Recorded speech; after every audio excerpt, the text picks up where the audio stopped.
시간 다 함께 사도신경을 고백함으로 2월 7일 새벽 예배를 하나님께 올려드리도록 하겠습니다. 나는 전능하신 아버지 하나님의 천주 창조주를 믿습니다. 나는 그의 유일하신 아들 우리 주 예수 그리스도를 믿습니다. 그는 성령으로 잉태되어 동정녀 마리아에게서 나시고 본디오 빌라도에게 고난을 받으사 십자가에 못 박혀 죽으시고 장사된 지 사흘 만에 죽은 자 가운데서 다시 살아나셨으며 하늘에 오르시어 전능하신 아버지 하나님 우편에 앉아 계시다가 거기로부터 살아있는 자와 죽은 자를 심판하러 오십니다. 나는 성령을 믿으며 거룩한 공교회와 성도의 교제와 죄를 용서받는 것과 몸의 부활과 영생을 믿습니다. 아멘. 이 아침에 우리가 함께 나눌 말씀은 요한복음 11장 28절에서 37절까지의 말씀입니다. 우리 함께 읽도록 하겠습니다. 이 말을 하고 돌아가서 가만히 그 자매 마리아를 불러 말하되 선생님이 오셔서 너를 부르신다 하니 마리아가 이 말을 듣고 급히 일어나 예수께 나아가매 예수는 아직 마을로 들어오지 아니하시고 마르다가 맞이했던 곳에 그대로 계시더라. 마리아와 함께 집에 있어 위로하던 유대인들은 그가 급히 일어나 나가는 것을 보고 곡하러 무덤에 가는 줄로 생각하고 따라가더니 마리아가 예수 계신 곳에 가서 배웠고 그 발 앞에 엎드려 이르되 주께서 여기 계셨더라면 내 오라버니가 죽지 아니하겠나이다 하더라. 예수께서 그가 우는 것과 또 함께 온 유대인들이 우는 것을 보시고 심령에 비통히 여기시고 불쌍히 여기사 이르시되 그를 어디에 두었느냐 이르되 주여 와서 보옵소서 하니 예수께서 눈물을 흘리시더라. 이에 유대인들이 말하되 보라 그를 얼마나 사랑하셨는가 하며 그중 어떤 이는 말하되 맹인의 눈을 뜨게 한 이 사람이 그 사람은 죽지 않게 할 수 없었더냐 하더라. 아멘. 얼마 전에 신혼부부들과 성경 공부 모임을 하고 있었는데 한 부부가 질문을 했습니다. 목사님, 성경에는 하나님이 전능하시고 전지하시다라고 말하고 있는데 만약 이것이 사실이라면 하나님은 이 세상에서 일어나고 있는 모든 일들을 알고 계시고 또 이 세상을 자신의 뜻대로 통치하고 계신다라는 의미인데 그렇다면 그런 하나님께서 우리와 같이 감정을 가지고 계신 것일까요? 모든 일을 아시고 모든 일을 자신의 뜻대로 행할 수 있는 분이 굳이 기뻐하거나 슬퍼하거나 혹은 화를 내신다는 것은 이상한 일이 아닌가요? 라는 질문을 던졌습니다. 이 질문을 들으면서 저는 요한복음 14장의 말씀이 떠오르게 됐습니다. 예수님의 제자 빌립이 예수님께 하나님을 보여달라고 요청하자 예수님은 빌립에게 이렇게 말씀하셨습니다. 예수께서 이르시되 빌립아 내가 이렇게 오래 너희와 함께 있으되 내가 나를 알지 못하느냐 나를 본 자는 아버지를 보았거늘 어찌하여 아버지를 내게 보이랴 하느냐. 예수님을 자신은 본 사람은 여호와 하나님을 본 것과 동일하다고 말씀하셨습니다. 즉 예수님이 하나님과 같으시다는 것입니다. 예수님은 자신과 하나님이 하나라는 사실을 그 제자들에게 여러 번 말씀해 주셨습니다. 저는 이것이 하나님이 어떠한 분이신지를 이해하는 데 있어서 매우 큰 도움을 주고 있다라고 생각합니다. 성부 하나님은 눈에 보이지 않으십니다.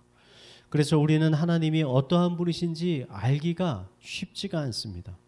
하나님이 어떠한 형상을 가지고 계신지, 그분이 어떠한 모습으로 일을 하고 계신지, 그분이 정말 인간들과 같이 기뻐하고 슬퍼하시는지 우리의 눈으로는 그것을 확인할 방법이 없는 것입니다. 헌데 예수님이 이 땅에 육신의 몸을 입고서 오심으로 인해서 그 길이 열리게 된 것입니다. 예수님은 하나님의 형상이기 때문입니다. 우리는 예수님을 통해서 하나님에 대해서 더 깊이, 더 자세히 이해할 수가 있게 되었습니다. 저는 오늘 죽은 나사로의 무덤 앞에서 일어난 이 사건이 우리에게 하나님이 어떠한 분이신지를 잘 설명해 주고 있다라는 생각이 듭니다. 예수님은 이스라엘의 북쪽 갈릴리 출신이었습니다. 예수님이 남쪽에 있는 예루살렘을 방문하실 때 예수님은 대부분 예루살렘에 머무셨던 것이 아니라 그 예루살렘에 가까이 있었던 베단이라는 조그만 마을에서 머무셨습니다. 특별히 이 마을에 사는 나사로와 그의 여동생 마르다, 마리아의 집에서 자주 머무셨습니다. 그래서 이 세 남매는 평소에 예수님과 매우 친밀한 교제 관계를 맺고 있었습니다. 어느 날 나사로가 큰 병에 걸리게 되었고 예수님이 나사로의 집에 도착했을 때는 이미 나사로가 죽은 지 며칠이 지난 후였습니다. 마르다, 마리아뿐만 아니라 평소에 나사로와 친했던 많은 동네 사람들이 몰려와서 이 나사로의 죽음을 애도하고 슬퍼하였습니다. 오늘 말씀을 보니까 이 슬퍼하는 모습을 보신 예수님은 몹시 비통해 하시면서 눈물을 흘리셨다라고 기록되어 있습니다. 저는 이 말씀이 너무나도 인상 깊게 그리고 저에게는 감사하게 다가왔습니다. 온 우주를 창조하시고 또 그 지구와 그 위에 있는 모든 만물을 창조하신 하나님, 그리고 그것들을 무한하신 권능으로 통치하고 계시고 또 그 모든 것들을 다스리고 계시는 그 하나님께서 미천한 한 사람의 죽음을 보시고 또 그 사랑하는 사람들의 슬픔을 보시고 같이 슬퍼하고 같이 비통해하고 심지어 눈물을 흘리셨습니다. 사실 저는 잘 이것이 이해가 되지 않고 상상이 되지 않을 때가 있습니다. 어떻게 우주보다 훨씬 더 크신 분이 먼지보다 더 작은 존재를 위해서 애통하고 슬퍼하고 눈물을 흘릴 수 있는 것일까? 저는 이 말씀을 묵상하면서 정말 하나님은 성경이 선포하는 것처럼 사랑이시구나. 하나님은 정령 사랑이시구나. 그 사랑은 정말 무한한 것이구나. 너무나 큰 것이기 때문에 우리의 생각과 마음으로는 다 담아낼 수도 없고 생각할 수도 없는 그런 큰 사랑이구나 라는 것을 고백할 수밖에 없게 됩니다. 하나님은 멀리 서서 하루하루 우리가 무엇인가를 잘하는지 잘못하는지를 감시하다가 뭔가를 잘못하면 짠 하고 나타나셔서 우리를 질책하는 경찰관과 같은 하나님이 아니십니다. 그분은 늘 우리와 함께 하시면서 또 우리와 함께 기뻐하시고 함께 슬퍼하시는 우리의 부모님과 같은 분이십니다. 부모는 자식을 보면 웃기도 하고 울기도 합니다. 아마 여러분의 부모님도 여러분을 키우면서 그러하셨을 것입니다. 동일하게 여러분도 여러분들의 자녀를 키우면서 웃기도 하고 울기도 하고 때로는 가슴 아파했을 것입니다. 오늘 하나님은 그런 마음을 가지고 우리에게 다가오고 계신다는 겁니다. 히브리서 기자는 예수님에 대해 이렇게 증거하였습니다. 우리에게 있는 대제사장은 우리의 연약함을 동정하지 못하실 리가 아니요 모든 일에 우리와 똑같이 시험을 받으신 이로되 죄는 없으시니라. 예수님은 우리의 모든 연약함을 아십니다. 그리고 그것을 함께 아파하시며 또 위로하기를 원하십니다. 여러분 혹시 근래에 삶이 너무나 힘드신 분이 계십니까? 그래서 누군가의 위로가 절실하게 필요한 분이 이 시간 계십니까?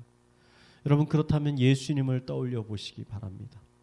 나사로의 무덤 앞에서 눈물을 흘리고 계시는 예수님을 한번 떠올려 보시기 바랍니다. 그 예수님이 지금 여러분의 마음의 문 밖에 와 계십니다. 그리고 여러분을 부르고 계십니다. 오늘도 우리가 그 예수님의 음성을 듣고 우리의 마음의 문을 열면 그 예수님은 우리 안에 들어와 우리와 함께 더불어 먹고 우리와 더불어 마시며 또 우리의 마음을 위로하여 주실 것입니다. 우리의 마음을 회복시켜 주실 것입니다. 우리를 새롭게 하여 주실 것입니다. 이런 예수님의 동행하심의 은혜, 이런 예수님의 위로하심의 은혜가 이 아침 하나님께 예배하며 나아가는 모든 성도님들의 심령 가운데, 그의 삶 가운데 오늘도 충만하게 흘러넘치게 되기를 이 시간 마지막으로 축원을 드리겠습니다. 우리 말씀을 묵상하며 함께 기도하도록 하겠습니다. 하나님은 먼 곳에 계신 하나님이 아니라 우리와 가까운 데 계셔서 늘 우리와 동행하시는 하나님이심을 고백합니다. 하루하루 하나님과 이런 친밀한 동행을 누리게 하시고 우리의 삶의 모든 영역에서 하나님을 인정하고 또 하나님을 의지하게 하여 주시옵소서.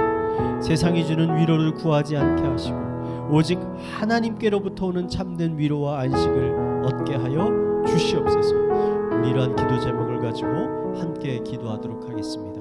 기도하시겠습니다. 하나님 아버지, 하나님은 우리의 멀리 계시지 않으십니다. 하나님 우리와 가까이 계십니다.